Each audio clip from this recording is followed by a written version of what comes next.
Hello and welcome to another episode of the EU Perspectives podcast. Today we are coming to you straight from the European Parliament in Brussels to discuss the topic of migration and asylum. And here in the studio with us to discuss this important topic is Member of the European Parliament, Lukas Mandl. Welcome. Thanks for having me. We also have another Member of the European Parliament, Tomáš Zdechovský from the European People's Party. Welcome. Thank you very much for your kind invitation. We also have Katarína Cséfalvayová, who is an ex-member of the Slovak Parliament, who used to chair the Committee of Foreign Affairs there, and who now heads the Institute of Central Europe. Welcome. Thank you for having me. We also have Camille Le Coz, who is the Director of Migration Policy Institute Europe. Welcome. Thank you. And Başak Yavçan, who is the Head of Research of the Migration Policy Group. Welcome and thank you all for coming. Thank you very much. Migration has been a major topic in the European Union. Just recently, around a month ago, it was one of the big topics of the German election campaign, which resulted in of the German election campaign at the end of the last mandate. The migration and asylum policy was finally negotiated after many years. And just recently, a week ago, European Commission introduced a new policy on returns. So, Mr. Mandl, let me start by asking you, how big of an issue illegal migration is at this point? I would say it's a big issue for obvious reasons. We had this major migration crisis since 2015. We have had it and it's still not resolved. Europe is one of the most attractive parts of the world, but in difference to other very attractive parts of the world, we don't yet have a fully fledged system of dealing with irregular migration. And on the other side, we also don't have a fully fledged system of competitiveness when it comes to legal migration for work, labor migration that we would need in this demographic winter in Europe, but that's another issue. So it's an obvious facts and figures based issue. It's also an issue on many people's minds in Europe, within our societies, rather not because of migration itself, but because of the integration problems, the lack of integration in many societies, in many cases. And third, we clearly see that only 1 of 5, 20% of irregular migrants who would not have any right of asylum would be really returned to their home countries. So even if there is a judicial decision of returning them, of sending them back home, of requesting them to go to their home countries, again, only 20%, only 1 of 5 would do that. So it was obvious for the new European Commission to act, to make a proposal, and I'm really positively surprised how clear, how good in the end, and how promising this proposal from the European Commission is now. We will debate on it in the European Parliament, we will negotiate it, and we will hopefully make it even better in order to put a good regulation in place for Europe and for everybody, by the way. It's not only important for the Europeans, which we care for in the first place, of course, but it's also important for the ones who really have a right of asylum. It's a small minority, less than 20%, who would have that right, and it's also important to fight irregular migration via smugglers' routes, via human trafficking. We will get into the specifics of the proposal later in the debate. But now, Mr. Zdechovský, do you agree? Is it really one of the key topics that you should focus on right now, or are there maybe more pressing issues?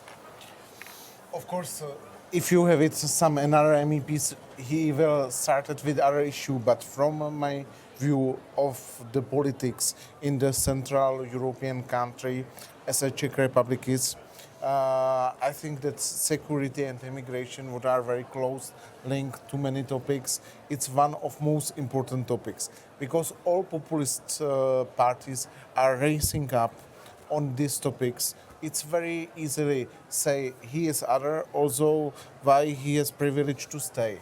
And I think that we need to have it really clear immigration system for legal and illegal purposes. Also for legal migrants, we are asking now for more doctors, nurses, for people what are professors, what are teaching here, engineers, etc. It must be easy to cross the borders, and for people what are illegal, what are really smuggler, they are tools of the smugglers and they are crossing the borders, we have to stop them and we have to send them home, because I think most important things is that Europe must be safe and must be really prepared that as on the borders between Belarus and Poland, illegal immigration is using as part of the hybrid war. Yes, so you're talking about the situation on the eastern border, but maybe let's stay on the political side of things. Ms. Cséfalvayová, you have an experience from national politics, so is it an important issue there as well? Is it one of the main topics, even on the national level? I think migration remains a very important topic, even though nowadays we do not see big influxes of refugees, asylum seekers, or migrants. And yes, we did have a huge influx from Ukraine, obviously, of war refugees because of the war in Russia. But I think that it's more a problem of not the timeliness of the migration issue, but more in a wider context, as I see it, is that for the last 20 years, the EU has gone through the biggest enlargement ever on the eastern side. It has gone through a global pandemic. It has gone through Brexit, financial crisis, outbreak of war on our doorstep. And out of every single of these hurdles or issues, Europe, I think it's safe to say, went through united and came out stronger than before. We will see now with the current security issues, obviously, I'm not talking about that. But migration, I think, remains the one pain point that we didn't manage to go through in such a way and to close and to have a final system that would be dealing for once and for all. And this is, I think, very important to have for two reasons. First, because our adversaries, whether it is Russia or whether it is other players in the international arena, have identified that this is the pain point in the EU, and this is also a point where disinformation campaigns can be run very successfully. This is also a topic where European citizens can go against one another. European politicians go against one another. So this is something, if we want to be united and if we want to avoid these hybrid actions, then we need to be unified on migration. And second of all is that obviously now the lines of power and the world as we know it is shifting in international relations. And we don't know when to expect another influx of refugees, of asylum seekers. The regime in Syria has been overthrown. We don't know what consequences that will have. The countries that are now holding the majority of Syrian refugees, the neighboring countries, such as Turkey, for instance, they might decide to send them back, and these people might decide to instead come to Europe. We don't know that. Russia has lost its playing field in Syria. Will it now instead focus on another country, say Libya? That can create again a conflict that will generate a lot of refugees. There is climate migration, everything that is going on. So we have to be prepared for a next wave of refugees, and we have to be prepared with a solid system of migration and asylum management. So Ms. Cséfalvayová mentioned the need to find a common way to deal with migration.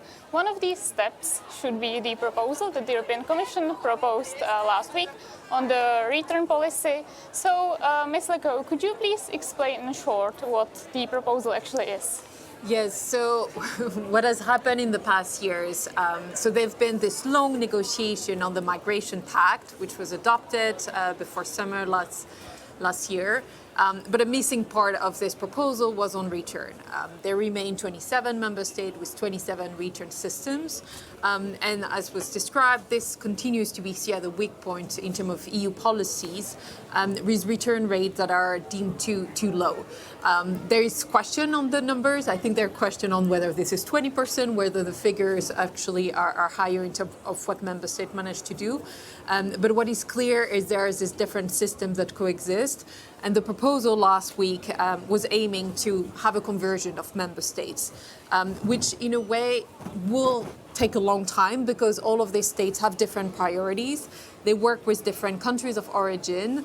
And what the proposals seek to do is, for instance, to have a common EU return order, which would enable a person who's received a return order from a member state to be returned by another member state should they arrive in that other member states.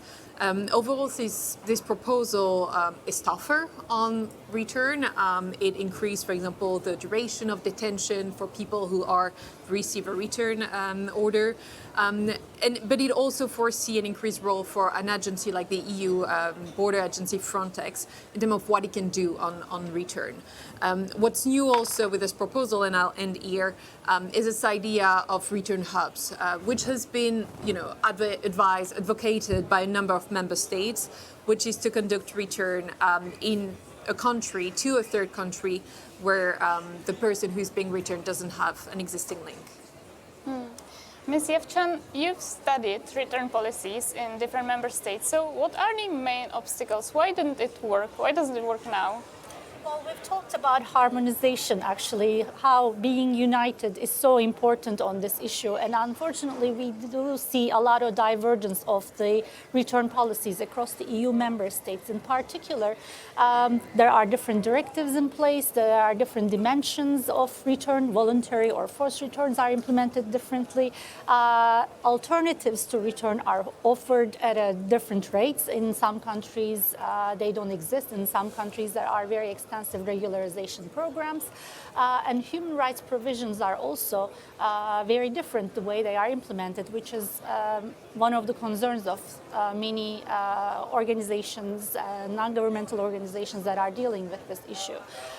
In particular, the issue of return hubs comes to mind because already there is so much divergence within the EU when it comes to how monitoring and human rights provisions are to be ensured within the EU. Now add to that another layer return hubs. The question comes to mind, how are we going to ensure that human rights will be well respected in these third countries where return hubs are established? There's also little concern for the interests of the third countries with these return agreements, and that seems to be an issue as well.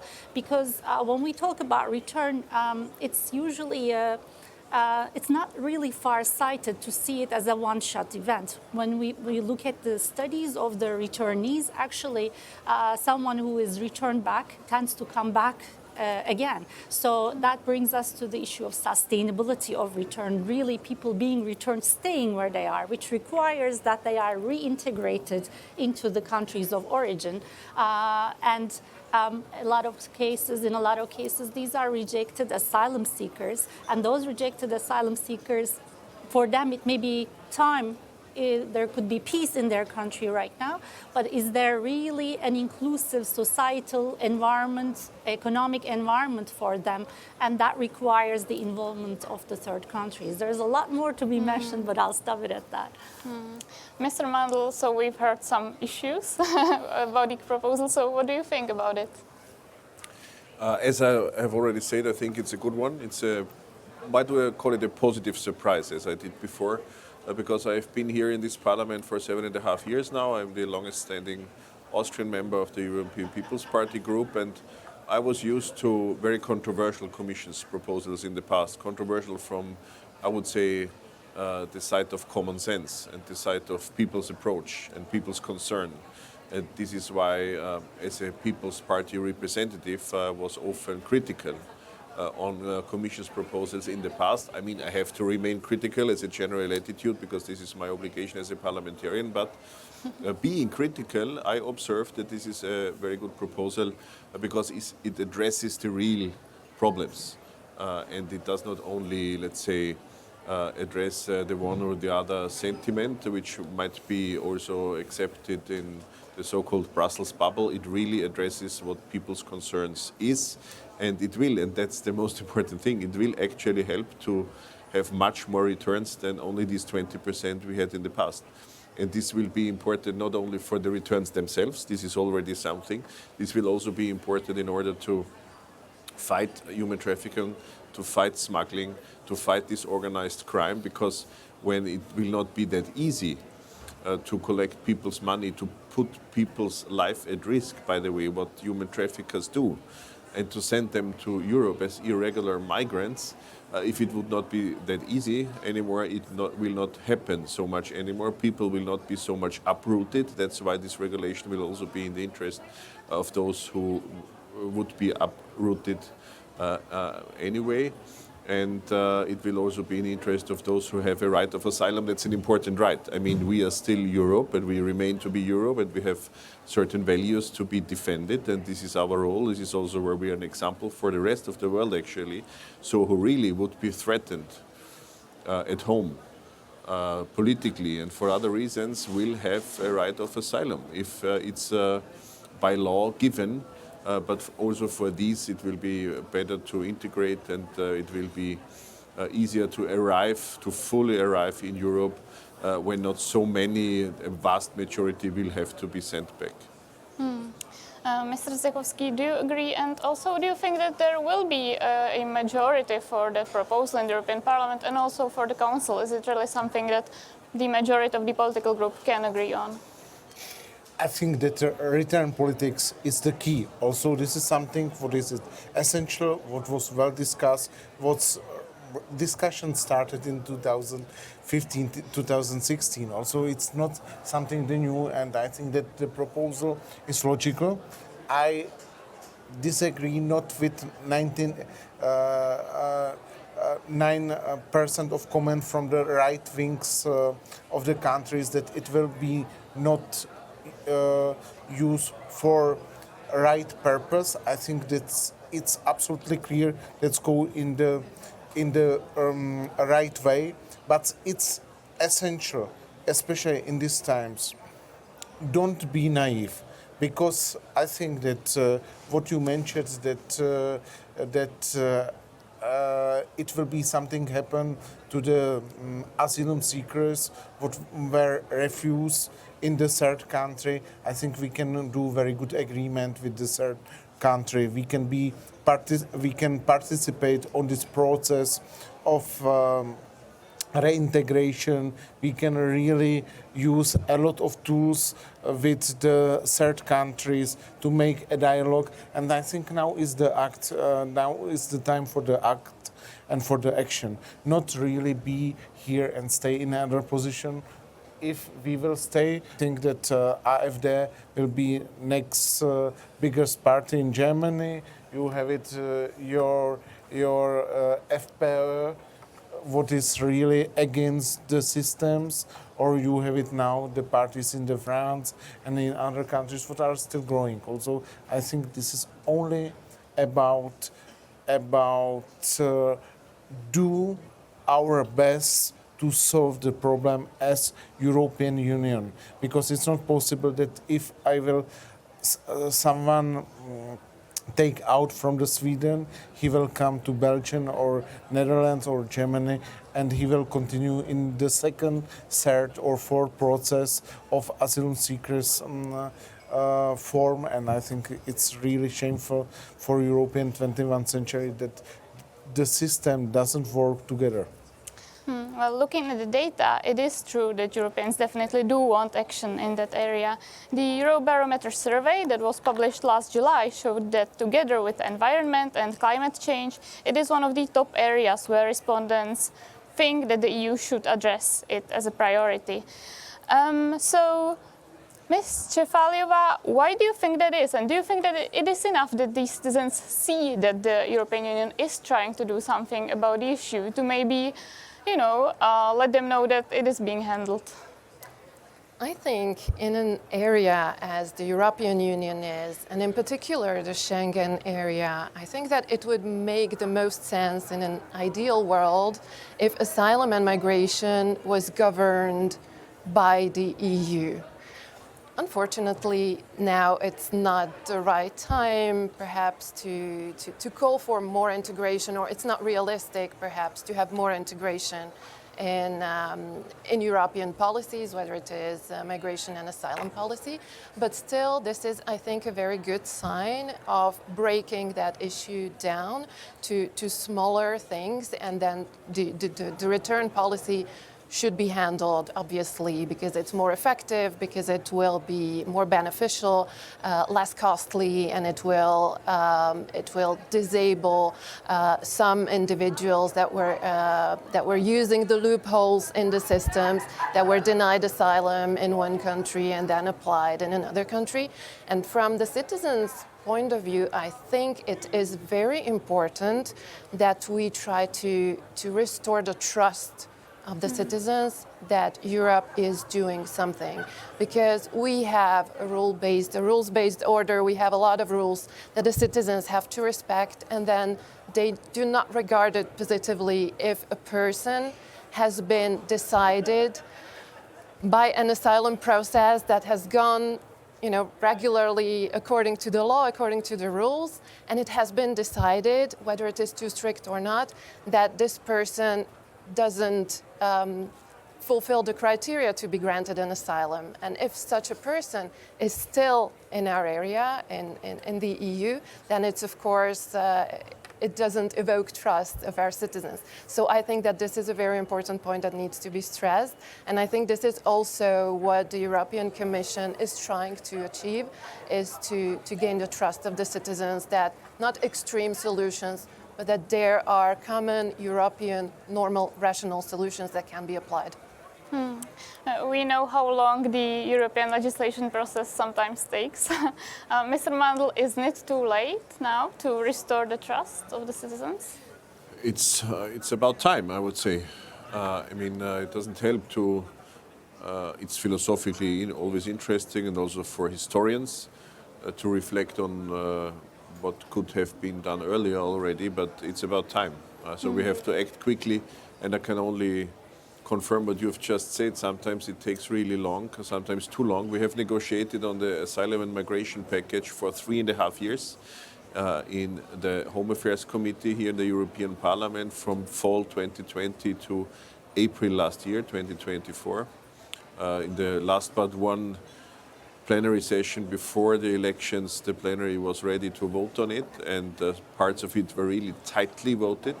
Luckily, we have the asylum and migration package in place, but the negotiations lasted much too long, took too long time, and it was the one or the other wake-up call needed in order to make colleagues being aware of the necessity and also the urgency to have it in place. And we must not forget that the returns directive we are talking about now are only possible based on this asylum and migration package we have decided in April last year. So it goes forward, and we have to increase the pace of policy making.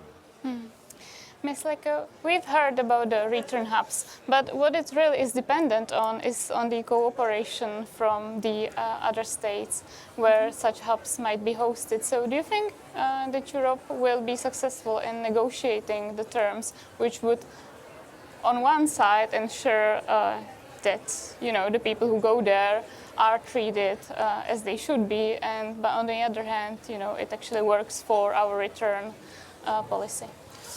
I think the starting point is why are we talking about these return hubs to begin with? And here I go back to a point that we've been discussing, which is cooperation with the countries of origin, which has been a really critical issue. It's not the only one to explain the failure to implement and to have a better, more effective return and reintegration policy. But this is definitely a challenge that some countries of origin are not interested in taking back their national, because for them it's such a sensitive issue. So many of these countries rely heavily on remittances, and we can see how in time of crisis, during the pandemic, but also now with the cuts in overseas development assistance, they're going to rely even more on this money coming from migrant workers being sent abroad.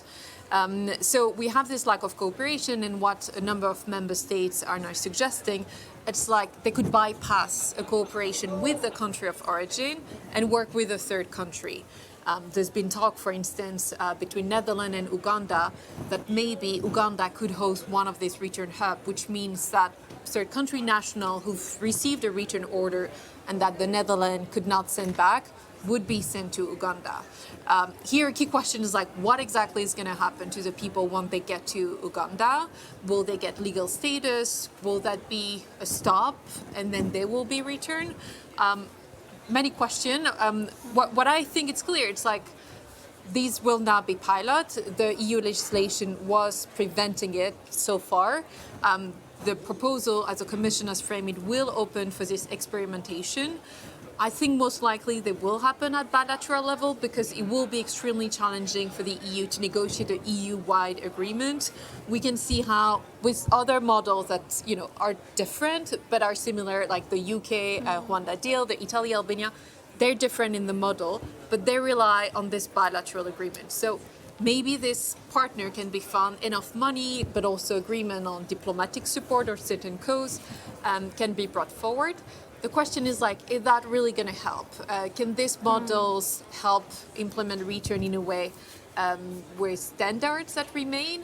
And what we've seen also from this externalization models that have been tested in the past few years is that they usually lead to a series of court cases and end up not being implemented.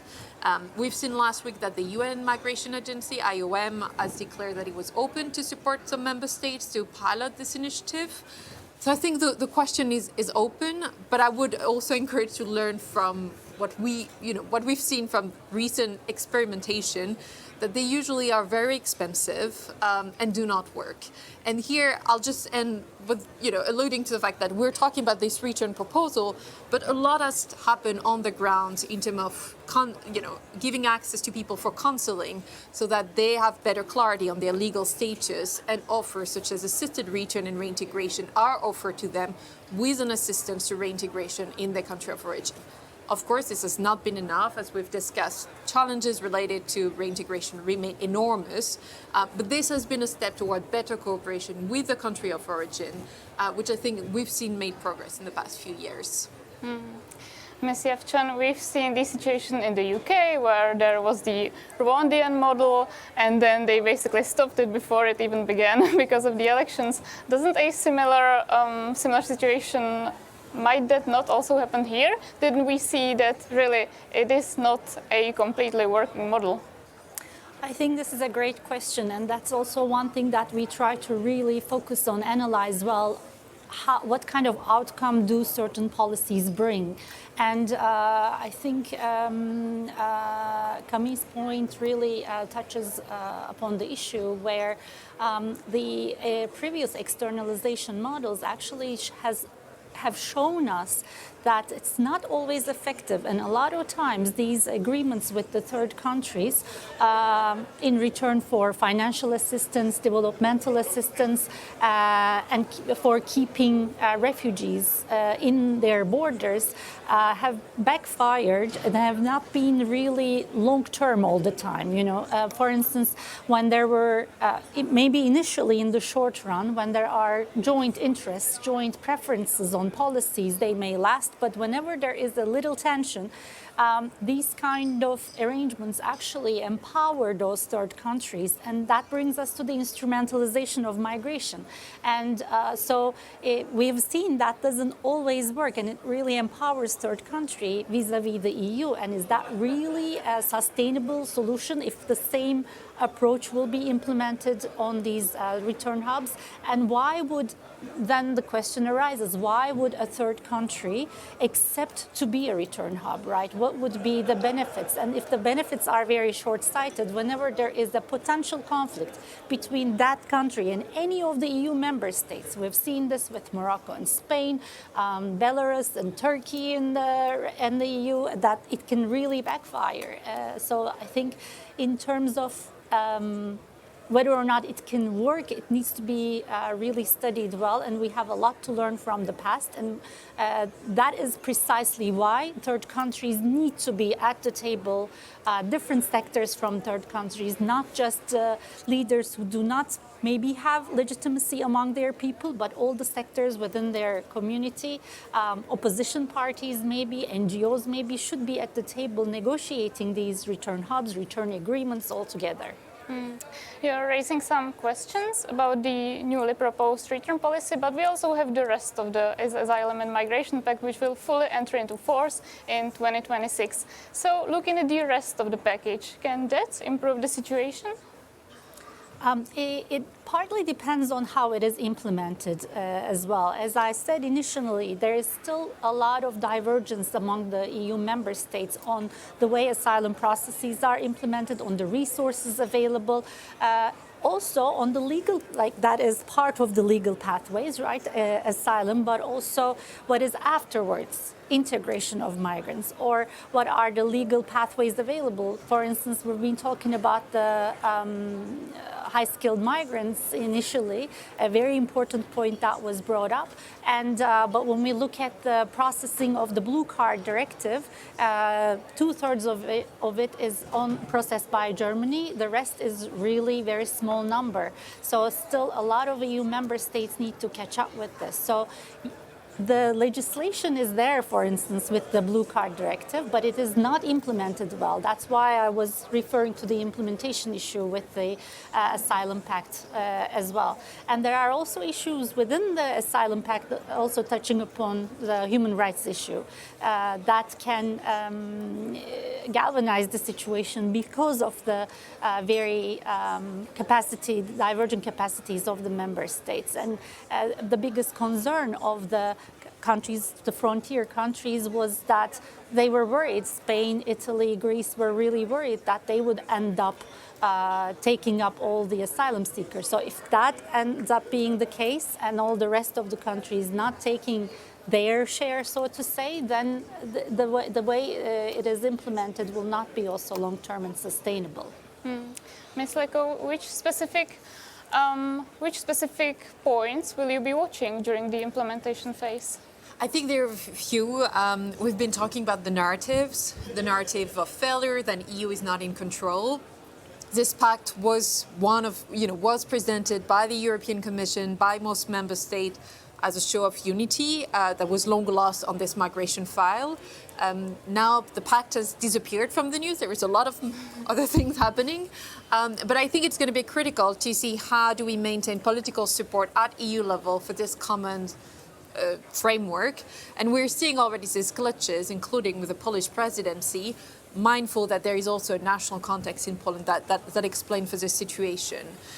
The second one is really implementation. I mean, this was mentioned a few times already, but the mobilization of resources, a lot is needed in terms of training, infrastructure, hiring staff. And I think we're yet to see how exactly this is going to take place. I mean, as was mentioned, it took 3.5 years to negotiate these thousands and thousands of pages. I think now all the National Asylum Agency, the European Union Agency for Asylum are trying to work at what that means in practice. And also I think a key point is also who is going to be involved in the implementation. And there is room, I think, for civil society organization, for researcher, for, to have a better overview and a better also say building on all the learning that has been done over the past years. Since 2015, a lot has changed in terms of how asylum agency process asylum claim. I think we've learned a lot on how to process faster, better, and this is about making sure that all this knowledge is integrated as we move forward. So Poland has already claimed that they will not implement the Migration Asylum Pact. Mr. Zdechovský, are you afraid that there might be some sort of a domino effect? No, I'm not afraid. But you have to understand the situation of Poland. Because if you have it on the borders, hybrid war, and really Russia, Belarus are using the illegal immigration every day to threat the Polish government. And I think that you are facing there the situation that Russia, Belarus are bringing the illegal migrants from the Pakistan, Afghanistan, Sri Lanka, Iraq, Iran, and they are now really pushing to go through the Europe. I think that Poland's reaction was absolutely clear, and I cannot really make this problem much more bigger as it is. I think that what you mentioned is absolutely right. We have it now clear position for all Europe how to behave, and we have it now go really point by point and go through, because if we want to have it still Schengen area, we need something to do. And the returns of illegal migrants is the key issue for the security, for the safety, and for the rule of law. Because if we don't have it rule of law in our countries, we will not respect some really rules what we have it, then the democracy disappear. And then is the space for some authoritarian regime who will declare, I will solve it. We know it from some of Central Asia, Central European countries. We know it from Slovakia, that there is prime minister who can solve it everything, included the world peace. We know it from the Hungary. We know it from the Czechia opposition party, and it's necessary really have it clear rules and continue step by step. And I think we are on very good way. Mr. Mandl, when we are hearing statements such as a member country won't implement something that was already agreed on, how do you think that the lawmakers should proceed? And are you afraid that European unity might not stay there? I think you already used the right expression for it. To proceed is important. I agree with everything Tomáš has already stated, my dear colleague and neighbor, by the way, in the European Parliament's plenary. We have the seats next to each other, so we can discuss everything that happens immediately. We are mutually our coping mechanisms, I would say, with events in the plenary of the European Parliament. And actually, to proceed is important. I agree with what Tomáš has said, and I see it as a part of the negotiation process. One has to understand we are a democratic structure. The European Union is a parliamentary democracy. Part of parliamentarism is negotiations in order to achieve compromises. And the behavior of the Polish government is part of this negotiation process. And I have the assumption that this leads even to better regulations to push from the direction of the Polish government. And that's why I'm pretty confident this will lead to a positive scenario. And does that mean that there should be more negotiations, or if they really do not implement the pact, should there be any fines or something like that? Well, negotiations are ongoing regarding the return package. What the Polish government has claimed is not to plan and to intend to implement the asylum and migration package, but things are interconnected, and we are here to make laws and sometimes to avoid a regulation, and this is part of the whole process to achieve better regulation and better implementation of this regulation. And I think Polish government is on the right side of history if it pushes the European Union into the right direction. Of course, as a parliamentarian involved in the asylum and migration package, I can only positively recommend for each and every member state to implement that very package. But I'm not among the parliamentarians, which I've also already heard from colleagues from other political groups, who say, I was involved in the negotiations, that's why I take it personal if you criticize it. That's something somebody has actually claimed. No, I don't see it that way. I would rather take it personally if somebody who has an idea how to make it better would not raise this idea. It should be always raised when it can be made better, because we are not in a perfect system. It's an imperfect system. That's why democracy always have the second chance, the next opportunity in order to negotiate and to fight better compromises. Ms. Cséfalvayová, you really did speak in the beginning a lot about the need for European unity when it comes to migration. So do you have the trust that we will remain in unity? I hope so. And even if we cannot achieve unity on everything. We need to really find the least common denominator and try to move forward, even if it's baby steps. But what we need is really move forward and do not just forget about the issue, because it is not so much on the table right now. So we need to really cooperate and try to move forward. But another thing that I will say on the implementation of the Migration and Asylum Pact, there is this, I would call it disease, in some of the countries of our region that, Viktor Orban, I think, said it for the first time. He said, do not listen to what I say, but do watch what I do. And it has been criticized many times, but perhaps it might be, and it's quite likely in some of the cases, that the rhetoric is something that is destined towards the domestic audience and the electors, and then the acts might differ. It is not always the case, but I think we need to wait and see. There is no other way around it. We are nearing the end of our time here, so one last question for you, Mr. Zdechovský, and you, Mr. Mandl, and that is there anything else that you think should be done in the area of migration, Mr. Zdechovský? The procedure is too long. Also, we have to shorten the procedure. This is first things. And second things, you mentioned that we have it here, United Nations organization. We have it also European asylum organization. Also, we have to use it much more. And I think that it's most important things what we have to do, because we are now in the time, very important time for European Union. What means that we have to make Europe safe and defend our values and our countries. Also, for us, these two things are very crucial, and it will help all the systems to be implemented. Same question for you. Thank you. I want to emphasize, connected to migration, integration, which is very much on the minds of many people, and something people are concerned about in our societies, that integration would not work. I want to quote the great Ronald Reagan here, former President of the United States, for the younger ones. He once claimed that that time you could go to France, but you will not become a Frenchman. You could go to Germany, but you will not become a German. I don't know, you could go to the Czech Republic, but I don't know whether you become a Czech then. At least that time, a Czech man, when Ronald Reagan stated this. But what Ronald Reagan said that time was, you can go to America and you can become an American. Meaning, following values, following laws, integrating oneself into a society and being part of this civilization would be possible.